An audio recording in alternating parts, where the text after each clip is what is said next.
and to be able to move amongst the people, to be able to feel the pulse of the people at every place that she goes. She's able to feel the pain and to be able to express it in a way that people can understand. Join me in welcoming Mia Amor Mottley, the next Prime Minister of this country, the first female Prime Minister that Barbados will ever have. Join me in welcoming Mia Amor Mottley to the stage.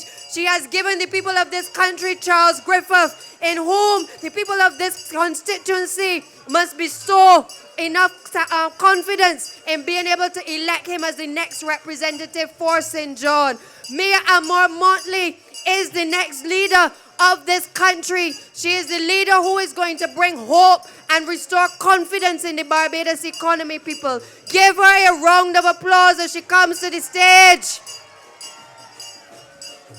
There is only one Mia Amor Mottley. There's nobody in this country who has worked as hard, done as much work to be able to put forward the policies and programs of a Barbados Labour Party, who is prepared to put her neck on the line for her people, who can go anywhere across the world representing Barbados. People across the world are waiting for a Mia Amor Mottley to become the Prime Minister of this country. And the people of Barbados, the people of St. John, deserve better. We have had too many years of poor economic leadership in this country, and it is Barbados' time. It is the people of this country. It is your time to be able to give her the opportunity to be able to execute the vision that she has worked so hard to be able to deliver to the people. Give her and her team of candidates the opportunity to be able to lead people tonight. St. John, a new wind is blowing through St. John. Do not sit on your laurels and believe this election is going to just be handed to the Barbados Labour Party. Come out in your numbers and vote.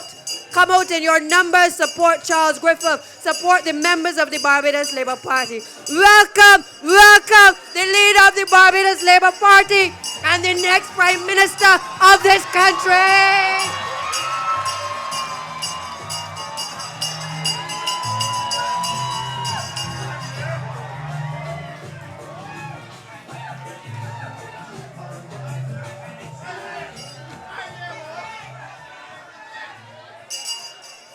You bring it down fast just as I was enjoying it.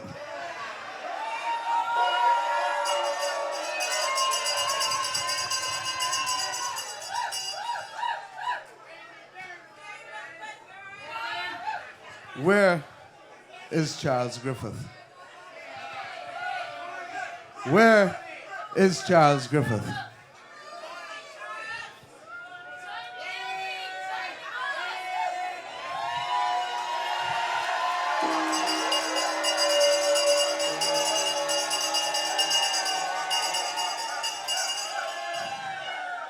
Ladies and gentlemen, earlier this week, we were told that you only make history when something happens for the first time.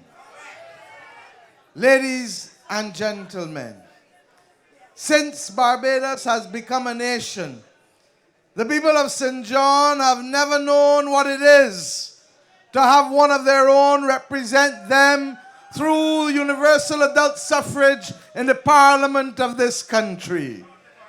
Ladies and gentlemen, since Barbados has become a nation, the people of St. John have remained faithful to the Democratic Labour Party and have never known what it is to create history by allowing one of ours in the Barbados Labour Party to represent you and to give you some BLP love.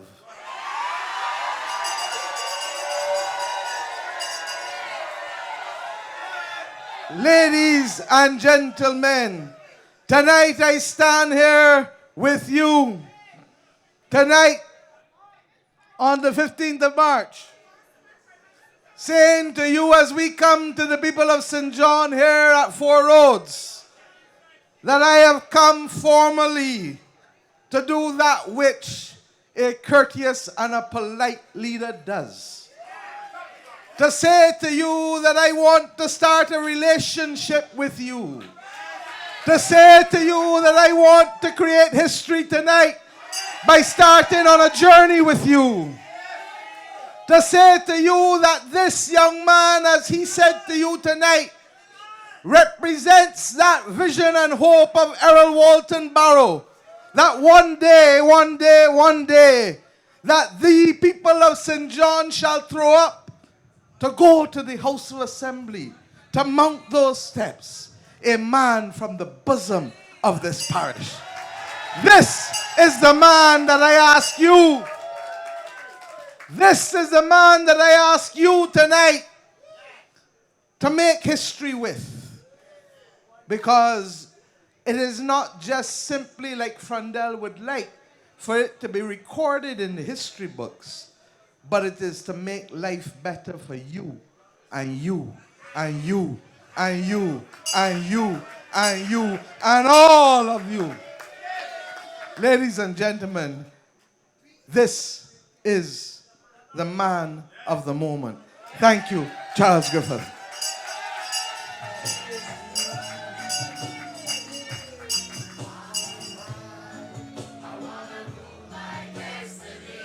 All the time. And it is in your hands that that destiny shall be shaped. And you know, you have to forgive me tonight if I take a few minutes to thank some people. Because over the course of this week, you got to see some aspects of what we want to do for you. The policies that we would want to share with you. It's been in circulation. And I want to thank the many people who have texted, who have called, who have emailed, and who have even come to see me. And they have said that they are happy, they feel excited, and that they feel that there is the opportunity to move Barbados to a different stage. They feel that they too can make some changes, and some of them have added, and some of them have asked for some tweaks, and some of them have asked for some new things. Because what you see is a process, as Dale would have told you, that is rooted in something we started 4 years ago that they laughed at us with when we started to rub shoulders. Because it's only with rubbing shoulders with you that we will understand what it is that you want and the things that you're experiencing and the things that you need to see change in this country. But we didn't stop at the rubbing shoulders. When I tell you, and you heard Clyde say it too, that we've been working hard. And we've been meeting with hundreds of people for the last 9 months across different sectors. It was because we want to fine-tune for you at this difficult moment in our country's history, at this difficult moment in your life, something that will not just make a difference. Because what have the Democratic Labour Party and Frondel Stewart done? They have been patching a boat with chewing gum for the last 10 years. You understand that they're patching a boat with chewing gum to get the water out. Rogie, you would know what I mean. My brother, they would patch the boat. And Charles, they ain't rowing the boat ashore to the all. But what we have shown you in the thing that is circulating, the aspects of our policy, is that this moment is not about patching a boat anymore. Not even with the real thing. This moment is about building a new boat. And building it even with new materials. And why? From St. Lucie to St. Philip. From St. John to St. James. You ask Bajans, do you feel good about where your country is going? The majority say no. The majority feel fundamentally that this country is on the wrong track. You know, like when you're not feeling well, you go to the doctor, you say, doctor, I don't know what it is, but I know I'm not feeling well. I know I'm not well. I know I'm ill. And we know it. And the longer you feel ill, the more the symptoms come out. More symptoms start to show. And you heard Kerry Simmons give a brilliant, blistering speech just now. regretting the fact that what the British people woke up to in the Telegraph newspaper today was a commentary on Barbados that is so sad that we feel shame. And when they can talk about the foul stench, it wasn't only the stench on the south coast they were talking about. They were talking about the foul economic stench. They were talking about corruption in government. They were talking about indiscipline in a society. They were talking about the decline of a society and a nation. Do you understand what the motto of Barbados is? Pride and industry. We are a proud people. When Harold Barrow went to the OAS and President Johnson said to him that we will pay as a young independent nation for Barbados to join the OAS, Harold Barrow said, where I come from, if you can't afford the Jews, you don't join the club. That was Harold Barrow in 1967. Tonight in 2018, the Democratic Labour Party of 2018 has devalued and diminished us and downgraded us as a country to the point where everyone who read that article today shook their head in shame and said, Lord, have mercy on our people. Lord, have mercy on our country. And while we know that better can be done, we are forced to wait as a Prime Minister loiters so that he can go and take a picture with the Queen next month.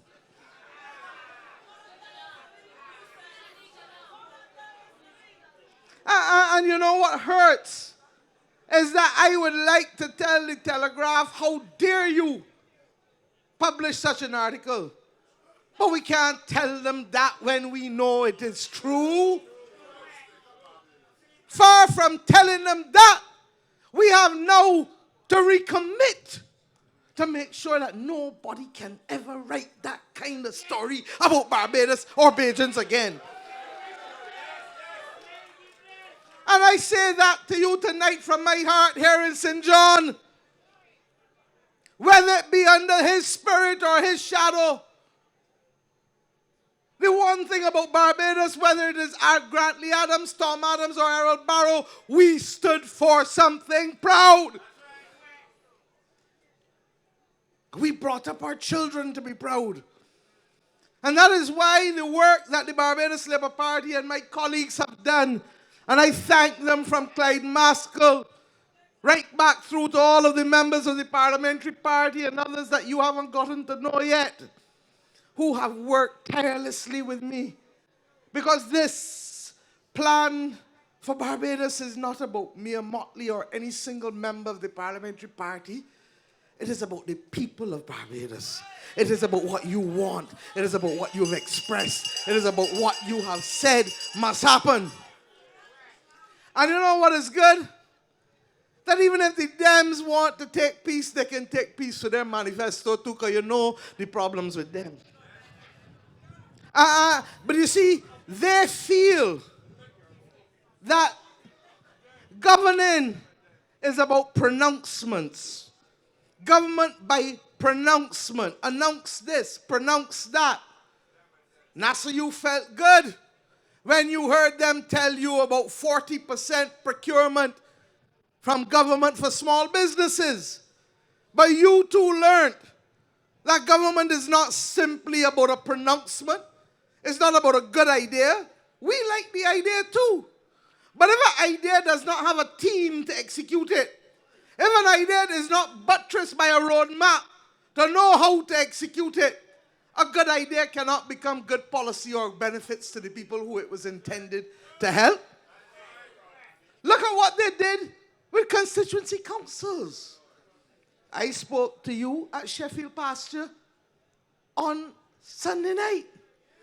And we spoke to the precept of deepening democracy and having you play a greater role in the things that matter in this country, things that are around your community by Sunday. You should have a say in. But what do we get instead? What do we get instead?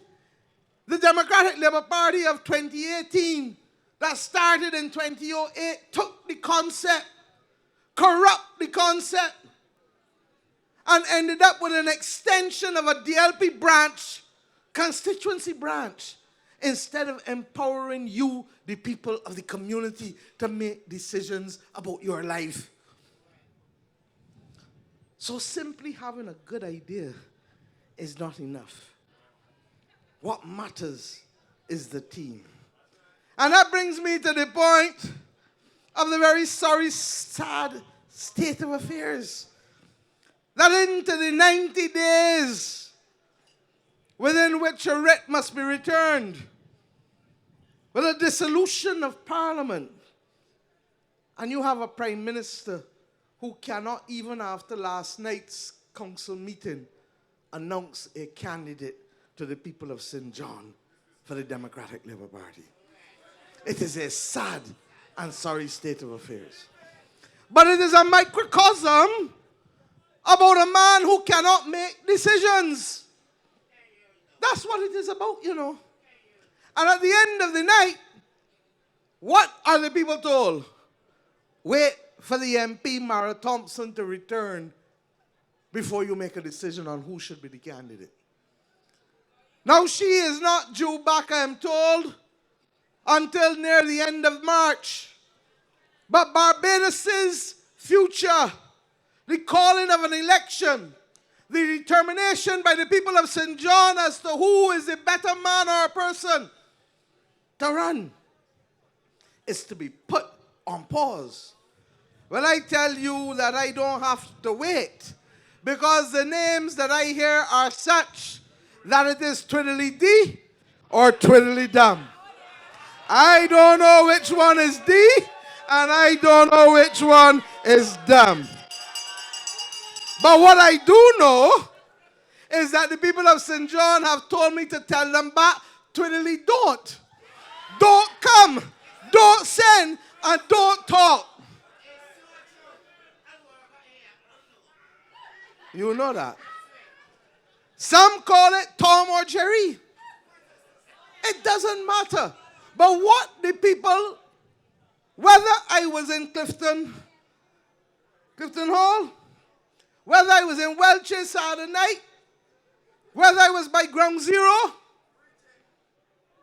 wherever I have been, whether I was in St. Margaret's, the people have sent back a simple message that this Democratic Labour Party of 2018 has forsaken the people of St. John. This Democratic Labour Party of 2018, you only have to go around the corner and see the bush on the NHC sign for the lots at Cherry Grove.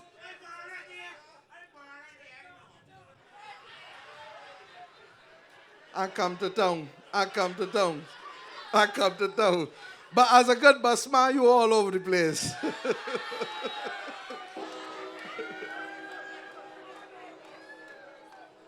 The point, my friends, is this: that wherever you go, I hear people talk about reaching back into history, memories.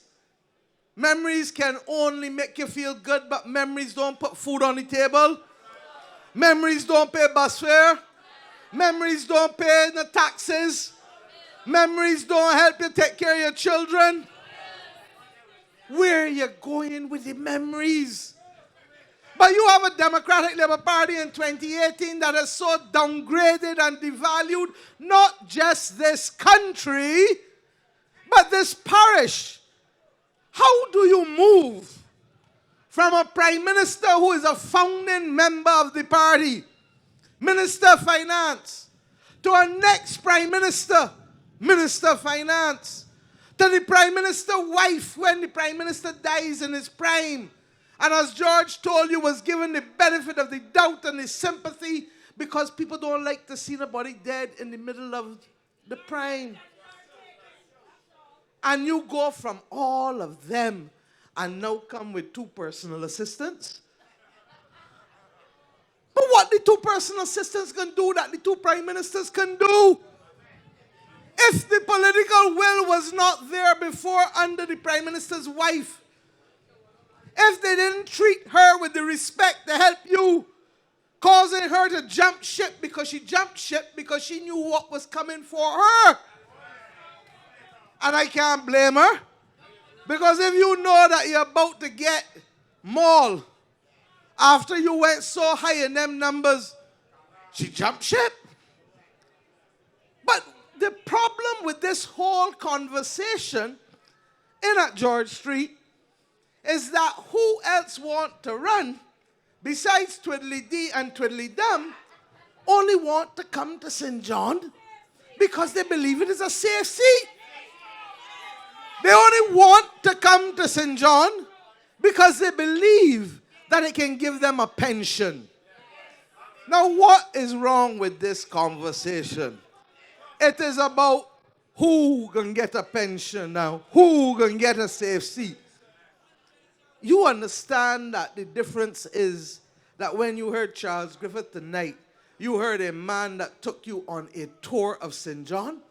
You heard a man that could tell you from College Savannah right back across the entire parish what is going on, what is needed. He spoke with my authority tonight when he told the people of Bath, Tenantry, and Welch that they are going to get through with the lots.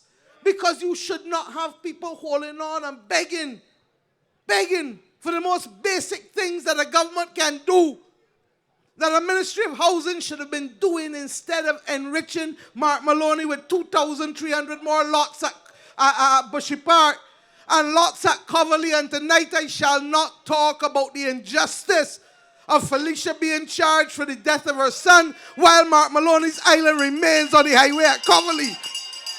Something has to be wrong in this country.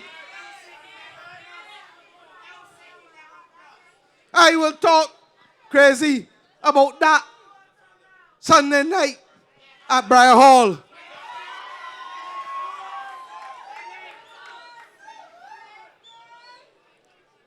You have to recognize that this country has to be about more and that there has to be a promise. And you know, why Charles Griffith? Why Charles? Because at the end of the day, when you weigh each candidate, any of the ones they're talking about, or Charles, weigh them pound for pound. Put them under the microscope. And you will see that Charles is not just simply the better man, but he is the best man for the job. He's not just of St. John, from St. John, in St. John still, but he understands also that of the 1,500 people under the age of 30, that they need opportunity, that they need guidance, that they need somewhere to be able to focus on. And it's just not about sports. And believe you me, Charles coached Sonnets. Charles was big up in the Barbados Basketball Association. So I am not downgrading sports in any way. Because anybody who knows me knows that with the Lime Pelican football tournament and Dopey, you had a team in that tournament. People feel that Dopey and I are now friends. That is not true. Bless you, son. The Labour Party welcomes you warmly. And I simply ask all who would want to cast aspersions on you, why they don't cast aspersions on anybody else, but they feel that because you are a block man, they can treat you as a chattel. Well, my brother, in the family of the Labour Party, you are a cherished person, not a chattel.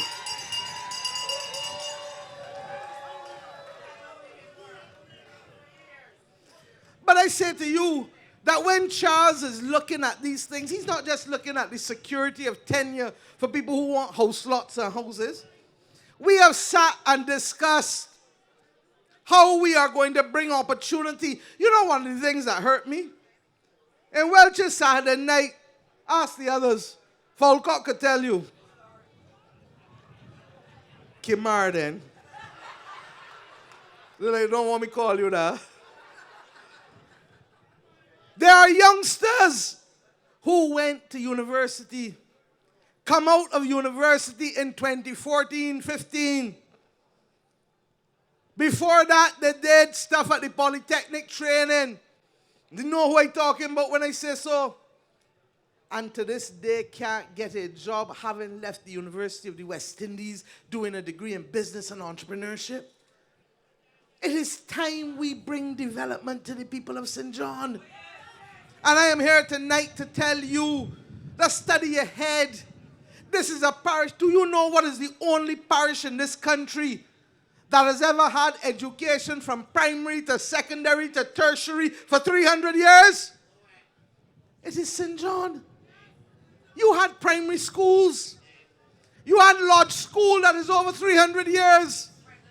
And you had Codrington College. And therefore, when in 2010 in Carter's, I spoke to the people of St. John and said, look, we need to look to a future where we develop St. John as the hub for educational tourism. When students come and they need accommodation, I'm not talking about big, ugly concrete buildings.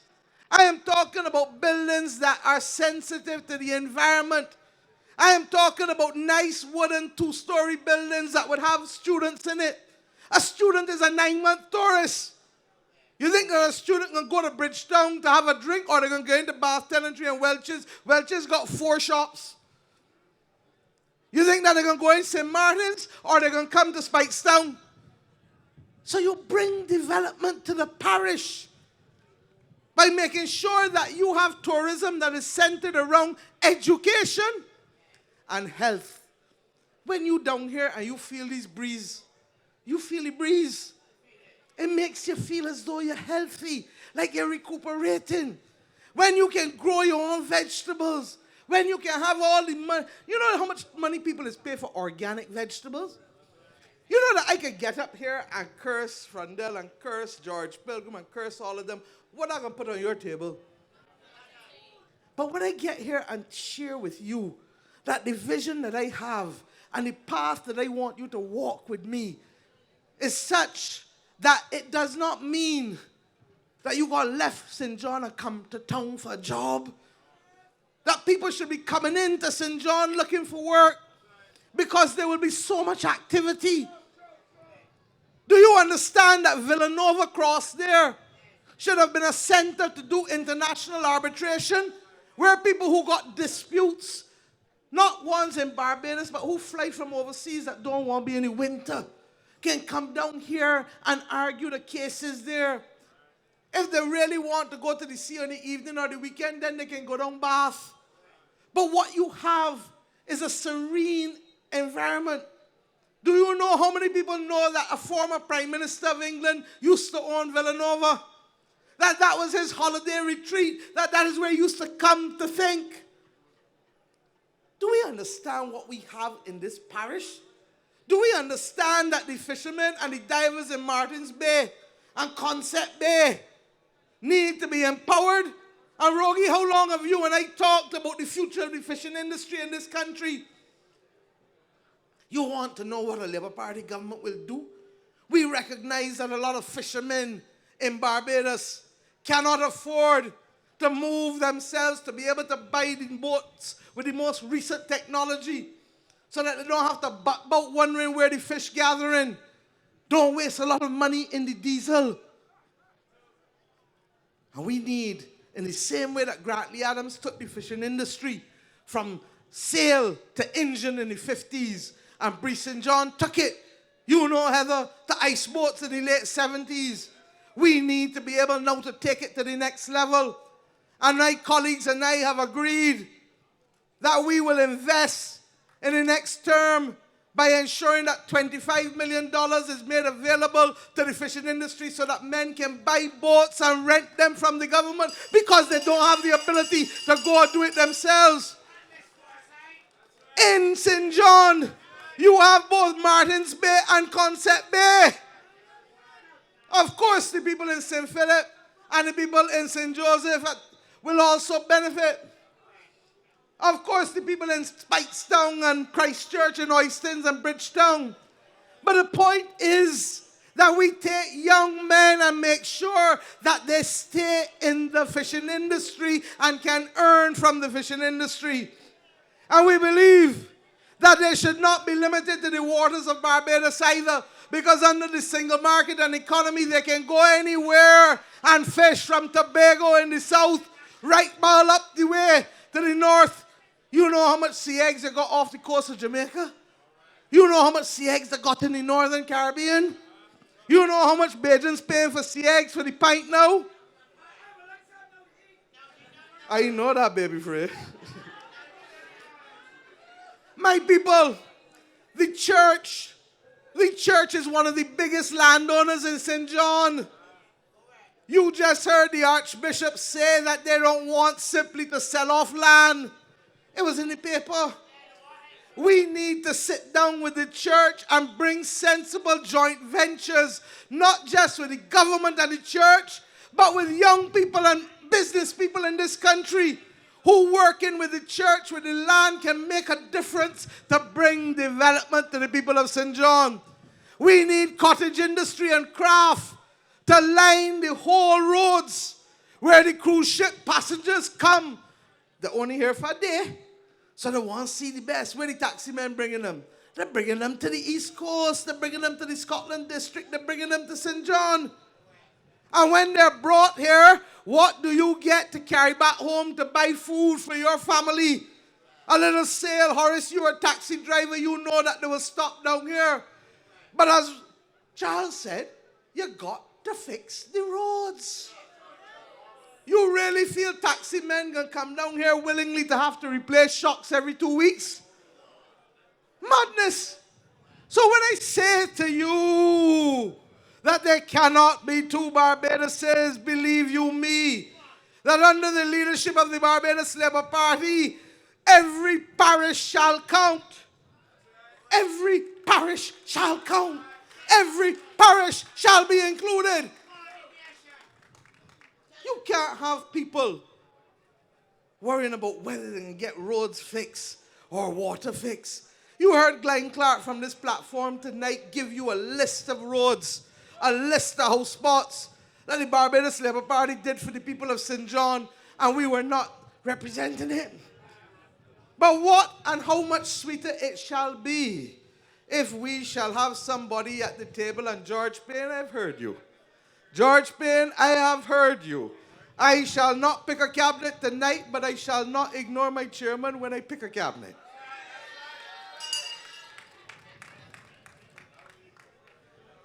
When you realize that you need somebody at the table making noise for you. And I have nothing to say for or against Mara Thompson. That is the truth. Just like the other two coming in twiddly dee, twiddly dum, Mara's twiddly do, twiddly don't. Nothing to say for and nothing to say against. I know this, that her interests have not led to your development in St. John. And that is what bothers me. And that the conversation in the Democratic Labour Party disturbs me. Because it cannot be about literally, it cannot be about literally who can get this safe seat. We haven't even started to talk about some of the other things. In St. George the other night, and I want you all in St. John to listen too. When we say that we need to stop Bajans from being and becoming criminals for all kinds of foolishness, you go to court and all of a sudden selling without a license, then 10 years a criminal. Hanging up your clothes next to the highway. If you had a policeman who didn't like you and charge you and you get found guilty with that, you're a criminal. Every single thing. And what are we saying? That it is about time that we reserve criminal penalties for real crime. That if a man commit murder or rape or burglary or robbery or any of those traditional criminal offenses, no problem. fine and sentence, sent to jail, suspended sentence, anything so, criminal conviction, anything so. But you really gonna make a man a criminal for riding a bicycle without a helmet? I'm sorry for the people like you, my brother, that got locks. Because most helmets ain't make to fit locks. You understand that black people got a problem with that? Because most helmets ain't made to fit locks. Can you imagine, as I said Sunday night, that somebody give you 100 bananas and some chickens, them going to the airport have gone way, and somebody meet you, a warden who is not a policeman streets, meet you and tell you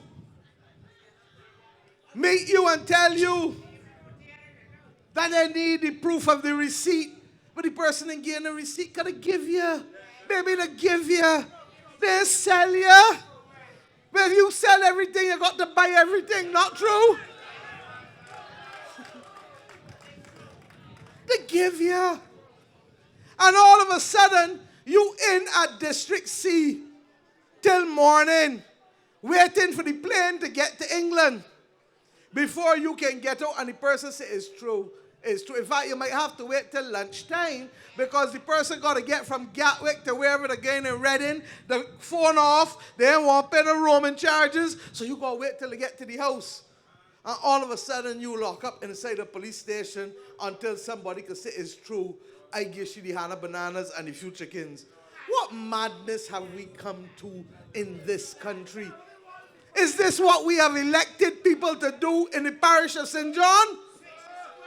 Is this what we have elected people to do in the country of Barbados? And then the fellas on Ground Zero asked me Saturday night about this police act, and I tell them, yes, it is so. But you know what makes it worse? That nowhere that legislation has been put has it led to a reduction in crime. So what are we overreaching to do? They tell me today that they may want to come for me before nomination day, so I will not be available to go to be nominated. Well, I say, my brothers and sisters, I am not afraid. I walk this walk on the shoulders of the people of this country and with God in my heart. And whatever they want to do to me, try. But I know that each time you have come with malice in your heart. And because I have and believe that faith is the substance of things hoped for and the evidence of things unseen. Because I understand that the peace of God surpasses all understanding. Because I believe that they may mean it for evil. Genesis 15 verses 20. But the God meant it for good. I said, bring it on. But I want to tell you this. I am told that the Democratic Labour Party is coming all of a sudden to rename the community center at Gall Hill. Well, the residents of Gall Hill who are here, let me give you a few things. One, the Barbados Labour Party, when we win the election, shall finish the roads in Gall Hill for you. Fear not. Two, that we will also have a street jam and we will bring Lil Rick and Hollaback and all the St. John people to be on that street jam when we finish it for you. But I am told that they want to rename the center at Gall Hill, and interestingly enough, it is not after David Thompson, and it is not after Errol Barrow. How does a party that prays in Errol Barrow's name for everything? Tell me what they have named after Errol Barrow in the parish of St. John. Tell me what they have named in the parish of St. John after Errol Barrow. How do you now come to profess that your love for Barrow is so great and not even the center at Gall Hill you're going to rename after Errol Barrow? Well, I give the people of St. John, as I give the people of Barbados, a solemn wish. When it came to recognizing Mr. Barrow's contribution, the Barbados Labour Party and Owen Arthur put a statue in Independence Square to show tribute to him as leader of this country. But I have always felt, and the time is running, I have always felt that we need to recognize the representation, because prime ministers are not elected like presidents. They represent constituencies. And in the same way we have recognized Grantley Adams in the parish of St. Joseph at the Grantley Adams School, we need to recognize Errol Barrow in St. John as the Member of Parliament for St. John. In fact, the longest serving Member of Parliament for St. John. The Barbados Labour Party will make that right. And we need to do it in St. Thomas with Tom Adams. And we need to do it. Mr. Arthur has now retired. We will do it in St. Peter for Mr. Arthur. And we will do it in St. Michael's South when we retire Frondell Stewart as well.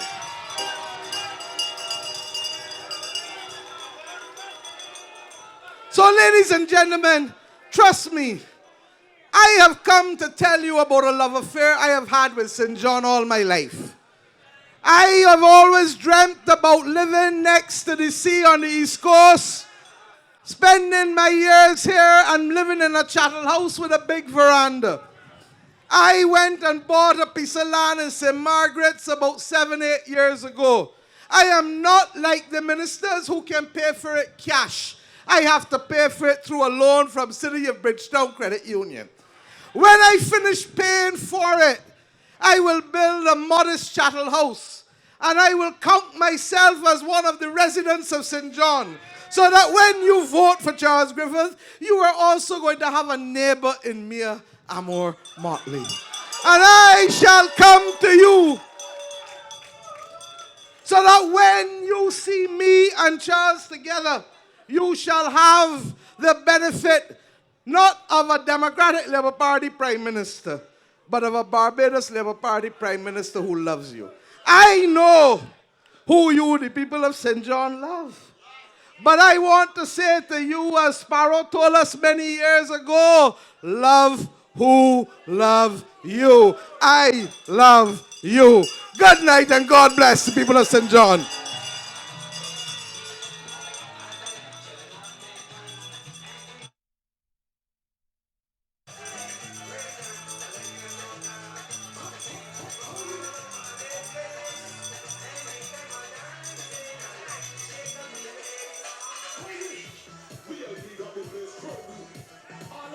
Ladies and gentlemen, that brings us The Briar Hall playing field near the Graham Hall roundabout this Sunday at 7 p.m. Come here in the rear, Ryan Strawn, Wilfred Abrams, Dr. William Dugan.